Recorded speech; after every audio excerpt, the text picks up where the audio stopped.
Is your Valorant getting stuck on the update loop? No worries. Today I'll show you on how to fix it. First, open up your Riot Client and click on the profile icon on the top right.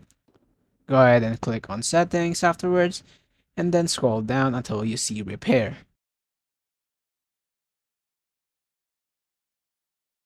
Once you see Repair, go ahead and click on it, as this will fix any corrupted files that might affect the update on your Riot Client or your Valorant.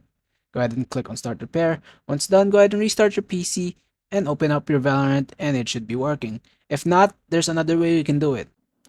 Another way to do it is by going to your Windows and typing CMD. Run as administrator, a black window will pop up, and this is what we will type. So go ahead and type in sc delete vgc, and then press enter, and then another one is sc delete vgk, as this is our Vanguard's or the Riot Client's anti-cheat system.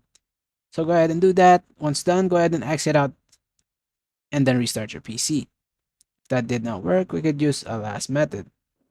First, go ahead and click on your taskbar right here, then click on Task Manager.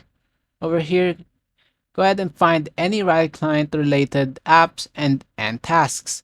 Make sure everything is cleared or end tasks from any Riot Client services. Next, go ahead and click on your folder, and then go to your C drive. Go ahead and click on Program Files, and delete the folder that says Riot Vanguard.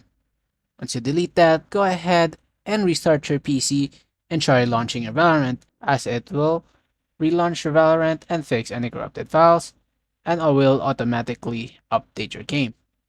That will be all for today, folks. Have a wonderful day. Thanks so much for watching.